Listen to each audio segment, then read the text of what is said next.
Hello दोस्तों, कैसे हैं आप सब। आई होप आप लोग अच्छे होंगे।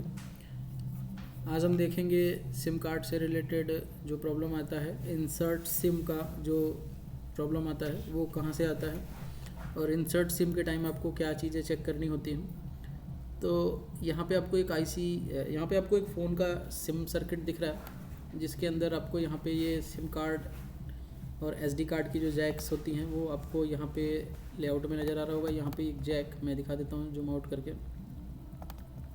ये एक जैक जो दिख रहा है इसके अंदर डबल सिम और मेमोरी कार्ड के ऑप्शंस होते हैं और यहाँ पे एक स्विच होता है जो कि इसकी डिटेक्शन स्विच होती है और इसके साथ एक लीवर कनेक्टेड होता है। उस लीवर को डिटेक्शन स्विच के साथ ये कनेक्टेड होता है तो ये पूरा ग्राउंड होता है उस टाइम। और जब हम सिम को इंसर्ट करते हैं तो ये ओपन हो जाती है, यानी ये फैल जाती है, जिससे इसमें 1.8 की वोल्टेज आ जाती है। वो कहाँ से आती है, कैसे आती है, देखते हैं। सबसे पहली बात, अगर आपके फ़ोन में बेसबैंड या IMEI से रिलेटेड कोई भी प्रॉब्लम है, बेसबैंड IMEI शो नहीं हो रहा है तो भी आपका इंसर्ट सिम आएगा। तो सबसे पहले आप चेक कर लो कि आपके फ़ोन में बेसबैंड है, IMEI नंबर शो हो रहा है तो ठीक है। उसके बाद आप इधर आओगे, जैक को सर्च करोगे। जैक का जो कोड है वो आपको यहाँ पे नज़र आ रहा है J6300। तो यहाँ पे J6300 डाल के सर्च करोगे तो आपको ये जैक सामने आ जाएगा। यहाँ पे आपको दिख रहा है कि सिम 1, ये UIM1 लिख रहा है, वो सिम 1 है। सिम 1 की ये जैक है। यहाँ पे आपकी IO वोल्टेज और VPP वोल्टेज, यानी कि यहाँ पे NFC के लिए, और यहाँ पे VCC वोल्टेज जो 2.85 होती है। क्लॉक और रीसेट, ये लाइनें हमारी जो है सिम को रीड करने में मदद करती हैं।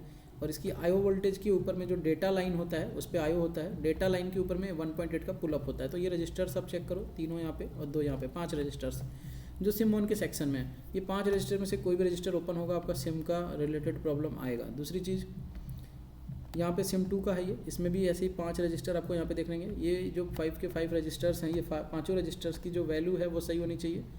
जैसा वैल्यू है वैसा होना चाहिए और आपको वो रजिस्टर होने भी चाहिए बोर्ड में, ये देखना होता है। उसके बाद इसके अंदर आते हैं यहाँ पे जो कि यहाँ पे आपका SD कार्ड रीडिंग के लिए है। तो SD कार्ड रीडिंग से रिलेटेड कोई प्रॉब्लम आता है तो इनमें जो रजिस्टर लगे हुए यहाँ पे, इन रजिस्टर को आप बारी बारी से चेक करो, बोर्ड में होने चाहिए। उसके बाद आपका यहाँ पे दिख रहा है कि डिटेक्शन स्विच और डिटेक्शन लेवर, एक यहाँ पे है, लेवर पूरा नाम है इसका। तो ये डिटेक्शन स्विच और डिटेक्शन लेवर जो है ये आपस में कनेक्टेड होते हैं, ग्राउंड होते हैं। और किस कंडीशन में, यहाँ पे देखो लिखा भी है, नॉर्मल कंडीशन में क्लोज्ड होंगे, यानी कि ग्राउंड होंगे तो लो होता है पिन उसकी लो होगी, डिटेक्शन स्विच की पिन लो होगी। और इंसर्ट कंडीशन में, यानी जब सिम इंसर्ट करोगे तो वो ओपन हो जाएगी तो वो हाई हो जाएगा, यानी उस पर वोल्टेज आ जाएगी। तो हाई 1.8 होगा और लो 0 होगा। तो यहाँ पे आपको एक ऊपर से VIO जैसी वोल्टेज, यानी कि L10A की, L10A मतलब क्या है, फर्स्ट वाली PM से वोल्टेज आ रही है, ये जा नहीं रही है, आ रही है, डायरेक्शन उल्टा दिया हुआ है। वो वोल्टेज आएगी 1.8 वोल्टेज, ये 100 के रजिस्टर के ऊपर रुकी रहेगी, तब तक रुकी रहेगी जब तक ये नीचे का पूरा ग्राउंड रहेगा। यानी कि जो डिटेक्शन स्विच है वो लीवर से कनेक्टेड होगा। डिटेक्शन स्विच लीवर से कनेक्टेड होगा तो फुली ये लाइन पूरी ग्राउंड होगी, तो ये रास्ता नहीं मिलेगा इसको नीचे आने का, ट्रैक नहीं मिलेगा, क्योंकि नीचे तो ग्राउंड है। तो वोल्टेज यहाँ पिन नंबर 1 पे रुकी रहेगी रजिस्टर के। और जैसे ही आप सिम इंसर्ट करोगे तो लीवर जो है डिटेक्शन स्विच से अलग हो जाएगा और ओपन हो जाएगा। तो हाई हो जाना चाहिए। तो हाई कहाँ से हो गई, रजिस्टर को क्रॉस करके वोल्टेज नीचे आएगी और यहाँ से रजिस्टर को क्रॉस करके वोल्टेज जो है इस डिटेक्शन स्विच पर भी आएगी। लेकिन वो वोल्टेज केवल स्विच पर आती है, बस मेन वर्क इधर है। यही वोल्टेज CPU में जाएगी। SIM 1 present, SD card detect, SIM 2 present, ये सेम 1.8 की वोल्टेज CPU के अंदर ये 3 जगहों पर जाएगी, जिससे CPU उन सिम को या SD कार्ड को रीड करेगा। अगर जैक में केवल सिम 1 लगा है तो ओनली सिम 1 ही रीड होगा। अगर SD कार्ड भी है, सिम 1 या सिम 2 कोई भी है, जो भी लगा है जैक के अंदर, वो रीड होना शुरू हो जाएगा। अब उसके लिए आपको यहाँ पे ये रजिस्टर 100K की रजिस्टर भी रिस्पॉन्सिबल हो सकती है इंसर्ट सिम में, और यहाँ पे 100 ओम की रजिस्टर भी रिस्पॉन्सिबल हो सकती है। दूसरी चीज़, आपका जो जैक होता है वो जैक की डिटेक्शन स्विच टूटी हुई नहीं होनी चाहिए, नहीं तो उससे भी प्रॉब्लम आएगा। तो आपको यहाँ पे जैक के अंदर भी प्रॉब्लम नहीं होना चाहिए, जैक के अंदर मॉइस्चर, जैक के अंदर पिन टूटी हुई नहीं होनी चाहिए, और जैक फुली हुई भी नहीं होनी चाहिए। उसके ऊपर की जो सील्ड होती है वो थोड़ा सा कई बार फुल जाता है, ऊपर की ओर उठ जाता है, तो लूज़ होती है ऐसी यहाँ पे। सिम जो होता है लूज़ होता है, यहाँ पे सटता नहीं है ट्रैक पर, तो भी हमारा इंसर्ट आता है। तो अब इसको हल्का हल्का प्रेस करके सीधा करके भी ट्राई कर लो। इसका लीवर और इसका जो डिटेक्शन पिन है वो भी चेक करो आप। और जैक में से यहाँ पे 6 पिन में से आपका कोई भी पिन टूटा हुआ, निकला हुआ नहीं होना चाहिए। आपको ये सारी चीज़ें फिजिकली पहले देखनी होती हैं, फिर आपको रजिस्टर्स वगैरह को बारी बारी से वेरीफाई करना होता है। तो आई होप आपको ये पसंद आया होगा, ये वीडियो आपको समझ में आया होगा कि सिम का प्रॉब्लम कहाँ से आता है, कैसे आता है। अगर आप चाहते हो मोबाइल रिपेयरिंग का कोर्स करना तो आप हमसे जुड़ सकते हो। मोबाइल रिपेयरिंग की ऑनलाइन क्लासेस जो हैं वो हमारी स्टार्ट होने वाली है, न्यू बैच स्टार्ट होने वाला है।